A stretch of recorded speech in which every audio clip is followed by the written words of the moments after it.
Hi, welcome to the Winners Find a Way show and podcast with your host, Trent M. Clark, 3-time World Series coach, CEO of Leadershipity, serial entrepreneur, having started 12 companies, coach to the 1%, and an international speaker. This show is going to be your go-to podcast for facing adversity, being inspired, and overcoming obstacles, all from the best in the world, business, sports, and leadership. Hate the crappy ingredients in many beverages and energy drinks? Rebellious Infusions are the go-to functional beverage. They have 5 or fewer plant-based organic ingredients, no sugar, no calories, loaded with antioxidants to boost your immune system, and L-theanine for brain health. Rebellious Infusions are available at drinkrebellious.com. Rethink your drink. For 10% off of your next purchase, use the code 99999. Well, I've seen two, really good examples of that, even in the last week. Client of mine who's really just facing a little bit of a change. There's a great resignation. They want the right people in the right seats, and they're working hard to do it.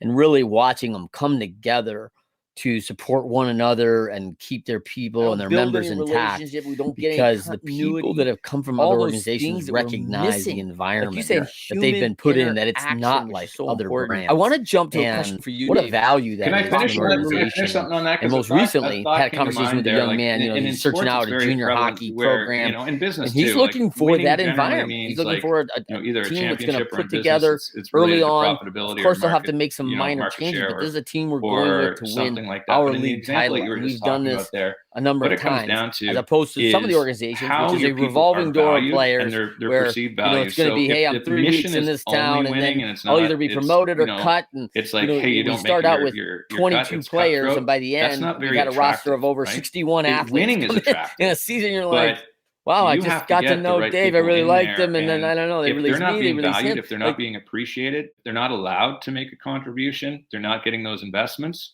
You don't have a magnet to attract them, right. And in business, it's different from winning a championship, but you have to be able to show in your marketing, you have to be able to show how your people are valued, how you value the other dozens of people that go into your business. Because without that, if they're not telling their stories, you're not going to attract them. You have to build a magnet around the voices of these people, and they will not have a healthy voice if they're not being valued.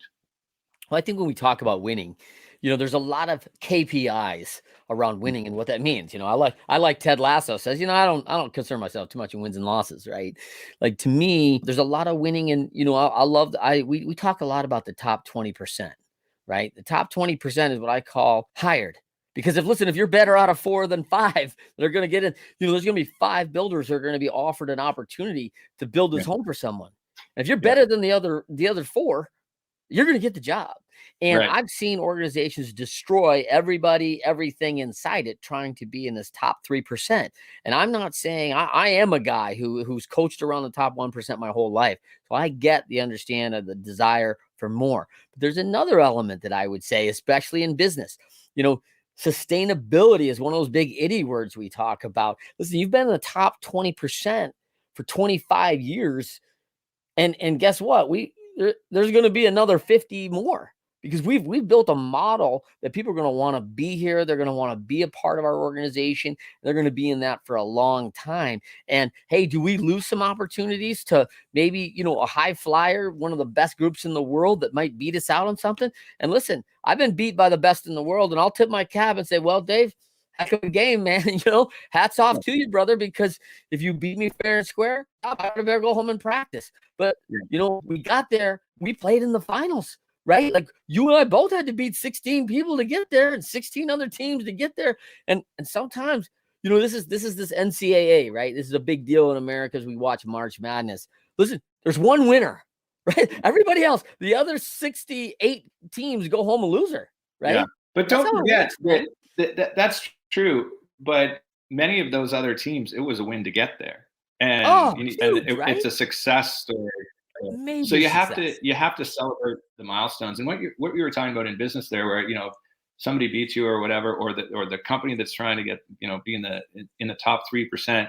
One of the things that business owners have to fight is using cost or price as their differentiator. Like, when you're willing to you see it. They get competitive. You have 3 or 4 builders competing on a custom home, or they have that mindset around that, and they're making about price. It becomes a race to the bottom where you're discounting your services and you're willing to sell your value for less. And that's something that we talk with every business owner about. And going back to who, not how, and the 4 freedoms, freedom of relationship is amazing. To put yourself in a situation where I only choose the clients, like you're the buyer. When our businesses go in and they're interviewing a client, we want to know, is this a client that we can make happy?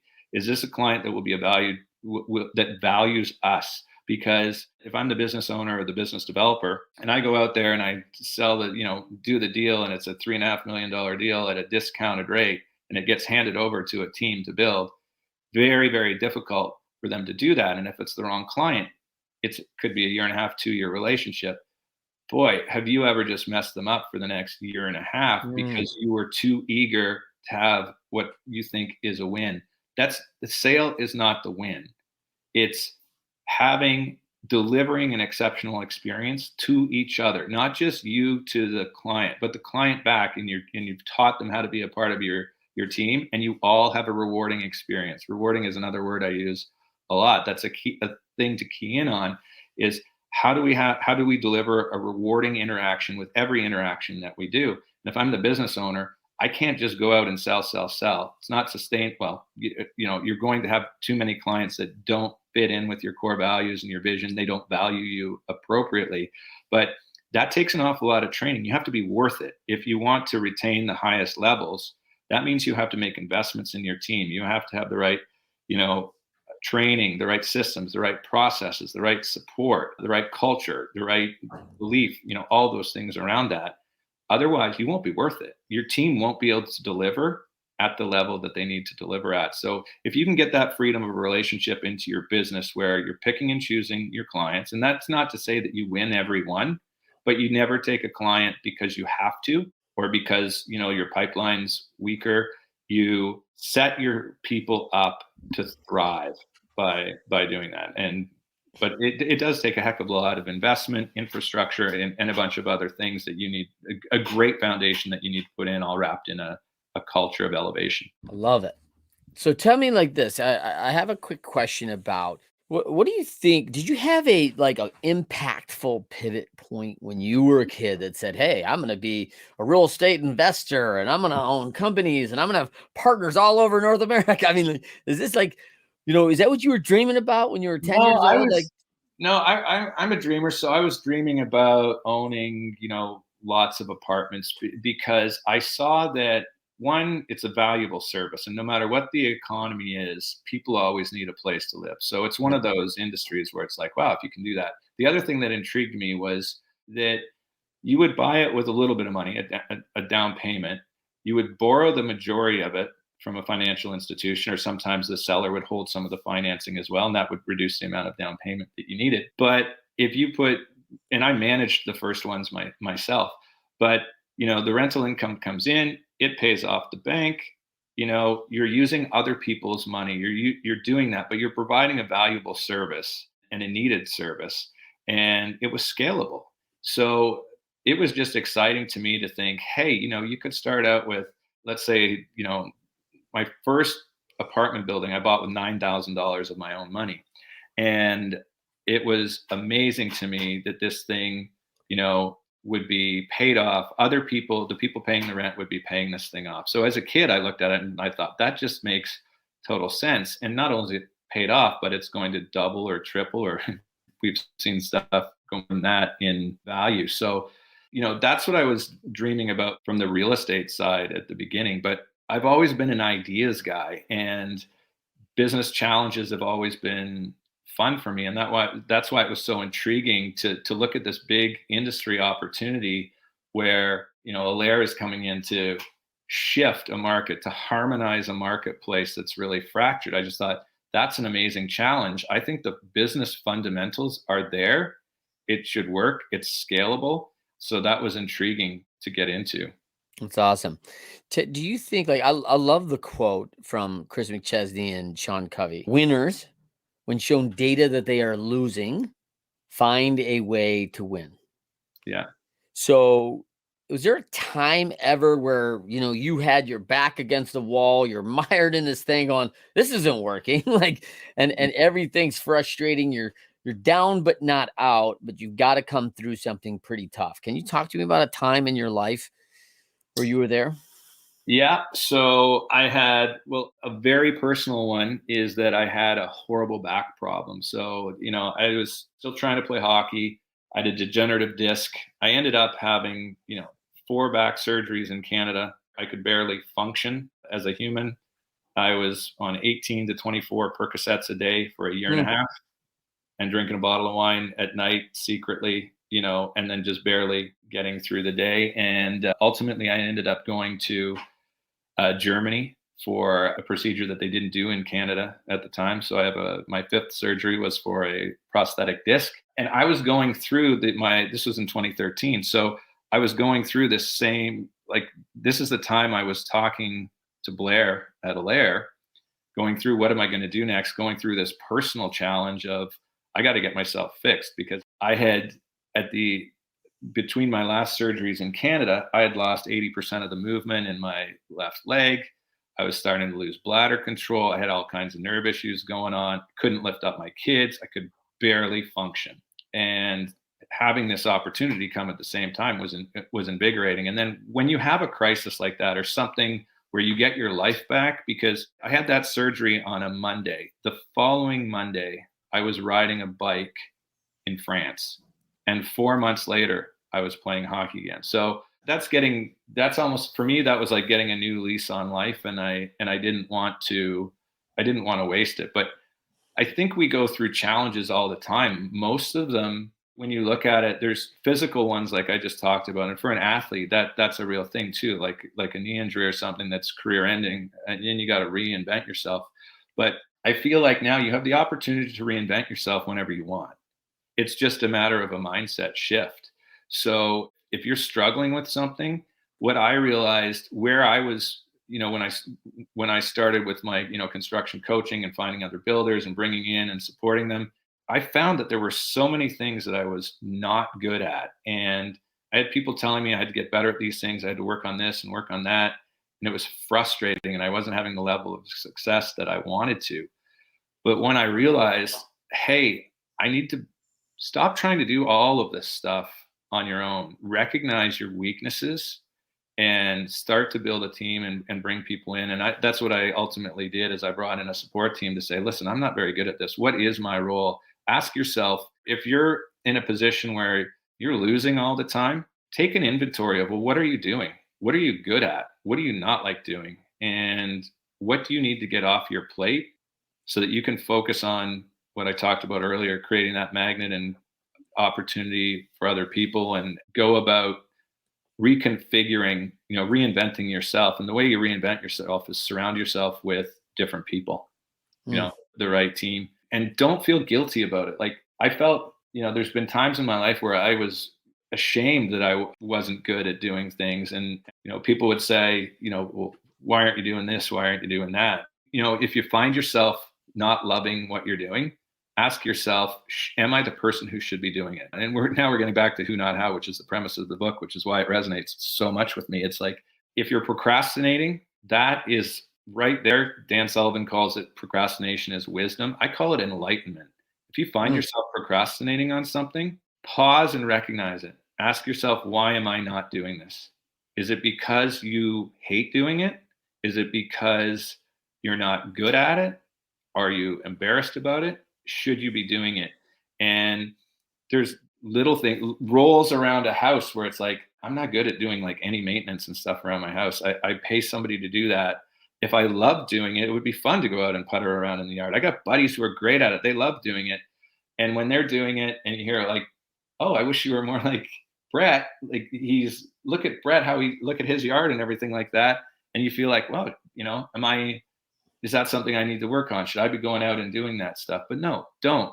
Be comfortable with what you're good at, what you love doing, and that will free up space for those other things. What you look at right now is something that you should be doing where you really shouldn't, is possibly an opportunity for somebody else. There are people who do those things. It's meaningful to them. They love it. They're good at it. picture those things not as passing the buck, but as creating an opportunity. And yes, there's still some things that no matter what you have to do, organizing your package for your accountant every year. It's tax time coming up here. So things like that, yeah, there's the inevitables.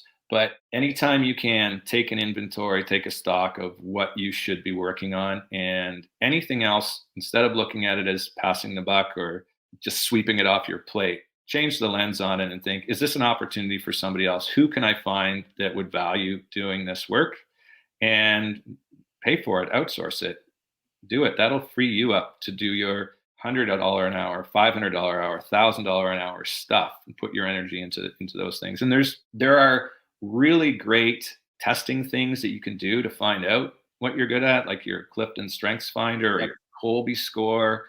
If you're struggling to learn about yourself and it's not something you've dug into before, that was amazing for me. That combination, doing some of that self-reflection, self-analysis, reading Who Not How, getting into Strategic Coach, a few other things where it's like you discover who you become okay with who you are. And, I talked about freedom of relationship being one of those 4 freedoms. The very first piece of that, or the most valuable piece of that, is the freedom of relationship with yourself. Be okay with who you are, or find a way to get okay with who you are. Because, everybody's got stuff they want to change no matter what. But getting there is such an amazing starting point. It'll make you a better leader. It'll help you to understand what other people are going through, help you to see how to go through these exercises with them. Because once you've done it with yourself, you can recognize things in other people where they may be struggling, and you can pull one of your teammates aside and say, hey, you haven't delivered on this over time and time again. Why is that happening? Do we need to get that off their plate and give them something more meaningful? So the things that work for you work for the rest of your team as well. Yeah, I think that's so important. I mean, I think that's great advice. I think one of the things we get into for whatever reason is some level of shame cycle where I'm supposed to be good at this because my dad's good at that, right? Like my dad's an accountant. Hey, why aren't you better at accounting? Like, I didn't study accounting. He did, right? Like, it's not like what I had a passion for. I get frustrated by kids with that, right? As a major league guy, I had an experience with my son when he was young, like 7, 8 years old, and it was a travel team. And hey, you're the son of a Division I baseball player and a coach in the major leagues. And I thought I just thought you'd be a lot better. Dad told my son this when he's 8 years old. And I just thought, like, you got to be kidding me, man. Like, 8, bro, 8. Right.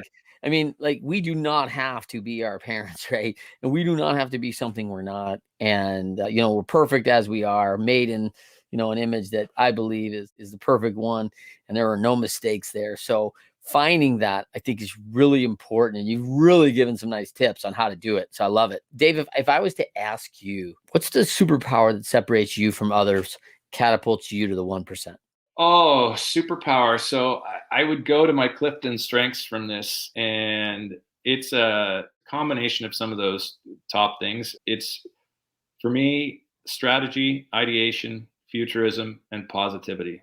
I refuse to dwell on negativity. I love thinking about how I can make something better in the future. I have a high degree of strategic creativity. So I'm able to solve things, and it just becomes fun. So that ability, and combined with, you need to be able to communicate your ideas too. That's something that I struggled with for a long time. I would have these ideas. I would either keep them to myself or share part of them. And you can develop what people call an imposter syndrome, where you're constantly living in your ideas, and there's somebody that you want to be, but you're not. You feel that you're that person, but you're not getting the results that you want. EOS really helped me with that. I don't know if you've heard of EOS. And familiar. No, Gino. Yep. Yeah, so Gino and Traction, and that was one of the things that helped to unlock me, because I'm very high on the visionary side of things, like forward thinking, figuring stuff out, positivity, elevating other people. So what I found when I read EOS or read Traction and learned about the difference between the visionary and the integrator, they're completely different skill sets. So that sort of helped to unlock me understanding that the visionary's role is not to do all these things. I, for many, many years, had all these ideas, new business ideas, movie ideas, all sorts of stuff that I would get excited about and I would tell people. And then very few of them would happen. I was still, in other people's mind, very successful, growing this, apartment building portfolio and having these businesses and outwardly successful, but inwardly not happy. I call it the visionary's curse, because I had all these ideas that I never got to meet in real life. And then I started to worry that what's going on with me when I have these ideas and I start talking about them with people and thinking about them, am I releasing like endorphins in my brain that give me some drug-like rush that I'm happy enough thinking about them? My imagination is such that I'm getting some sort of sensation and I don't need to take action. And then you're frustrated and you feel guilty about that. And you realize when you read Traction and you learn about the role of the integrator, when you read Who Not How, and it talks about how to identify why things aren't happening, I recognized the reason I wasn't taking action is because I didn't know what to do next. I had the idea, or I would start to do some of it, but I didn't know how to do all of it. And so you stop. And if it's not your strength to dig in and do these things, if your strength or your superpower is to create new ideas and create meaningful missions for people to go on and exciting things to work on, then you're not going to be living in that state if you're constantly trying to figure out everything on your own. So learning how the integrator needs the visionary and the visionary needs the integrator and how that all works together, that really helped to unlock me and set me free. So I'm very, very happy surrounding myself with people where I say, okay, here's the idea. Let's work on the concept. How do we do it? And then you hand it over to them and you get out of the way and you just check on it. Yeah. And that allows you to move on to the next initiative. And what it creates is an environment where there's lots of new and exciting things, but if it's left to me to do it, that shit doesn't get done. I mean, it dies on the vine. And it was particularly memorable to me. I had somebody close to me where I was telling them about an idea and they said, dude, I don't even want to hear about it because I don't want to hear about another thing you're not going to do. And that can hurt, but I also appreciated it because it was like, you know what? That's kind of true. Like, I need to really look into why these things are not happening at the pace that I want to happen at. So yeah, I recommend, everybody out there, go investigate these things like Who Not How, Traction and EOS, and spending some time digging into your own analysis is really, really great for you to just be comfortable with, who you are, who you want to be. And then you no longer become, ashamed. You can celebrate your superpower instead of feeling like, you might have a cape and kryptonite, right? So yeah. I love that. I'm going to add, you should check out the Pyramid of Leadershipity. That's very important for someone as a leader. Let's talk about, you look back on the trials, you talk about this trial, the back injury, but other trials you've been through in business too. Is there one value or belief or action that you took that turned things for you immediately? Like if someone could only do one thing today and they're out there listening and there people are, right? Dave, we always got people in uncharted territory, challenges they're facing. If you could give them one thing right now that maybe really turned things for you, what would you tell them? I would probably say have the courage to ask for help. Yeah. Like it's hard to reach out. It's hard to admit failure or pending failure. But if you're to sit down in a room with a bunch of other people and tell a story or talk about a topic and you had everything solved, nobody's going to, or you presented it as if you had it figured out that everything is fine when it's not. They're not going to jump in and try and collaborate with you on it. But if you sit down and say, wow, I'm struggling with this. These are the things that I've tried already. What do you guys think? You would be surprised at how much support you get. And having other brains help to solve your problem, it's fantastic. You really get people digging in, and if you're certain nobody needs to help you, you already have the answer. If you're uncertain and you're willing to be vulnerable, then you'll get that support. I love that. I will also tell you, Leadershipity, we have a comment around this. I think it's very important because I think words matter. If I tell Dave I have a problem and I'd really like his help, Dave's a good friend of mine, so he'd probably help me. The general public, our team members, we all have problems. And there's many times someone might come to me and say, hey, Trent, I got a problem. And I'm like, man, I got plenty of my own. I'm not interested, Dave. Yeah. If you come to me and you say, hey, I'm having this challenge, I'm really in an uncertain place right now, and I could use some help. Like, ooh, when I heard challenge, like the people that are going to come alongside you, they've got that mindset like, ooh, challenge. Dave and I are like, what do you need us to do, man? we're like already bowing up. The shoulders are back. Like, we got a challenge in front of us that we're going to help somebody with. Like, those words matter. Problem to challenge is a different deal. So as you ask for help, I really encourage you, invite someone into your challenge. Tell them about the uncertainty you're facing. Tell them about these challenges. And I think Dave just mentioned some great things. You've got an inventory to tell them about the issues that are happening. You've got some things that you've looked at of things that are enlightening to you. Why I'm procrastinating? Where am I at? Where's my role in this? And I'm uncomfortable doing some things that I'm being asked to do inside my organization. Maybe I don't do well.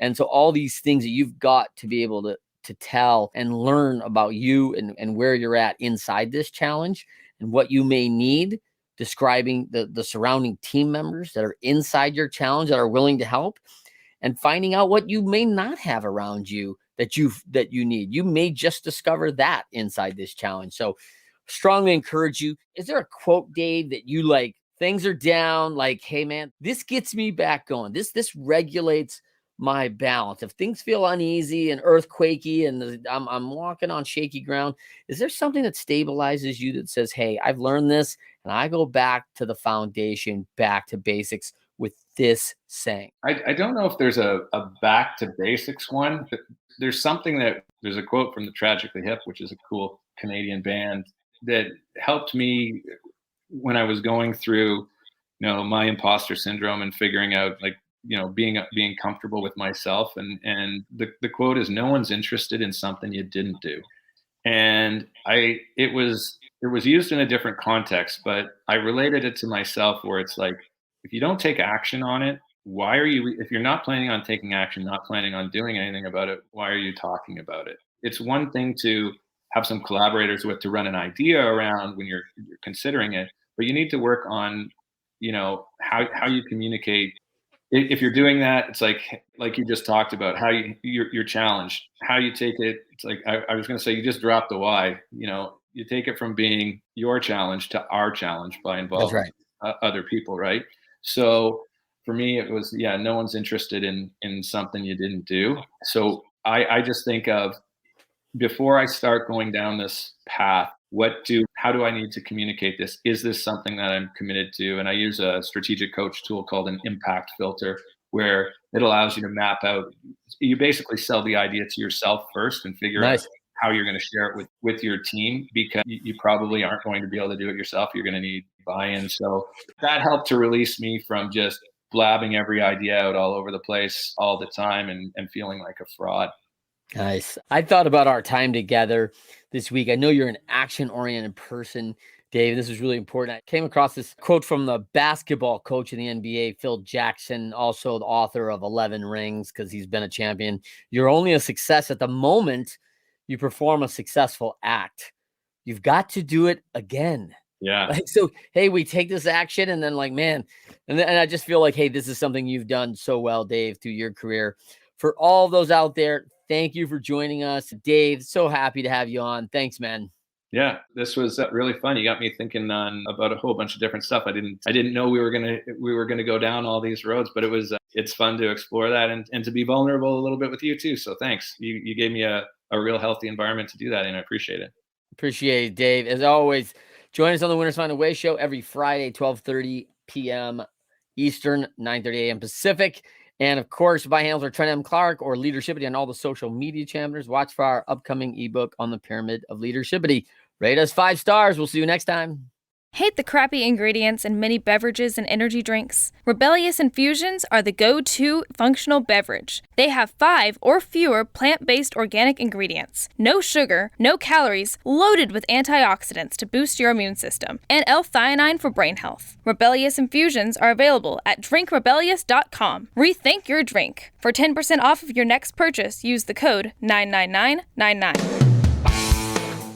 Thank you for listening to the Winners Find a Way show and podcast. Trent, together with the leaders who shared their learning and experiences through this show, are grateful for allowing them to help and support you on your journey to becoming your best. Write a review, rate us 5 stars, and share this episode to your network.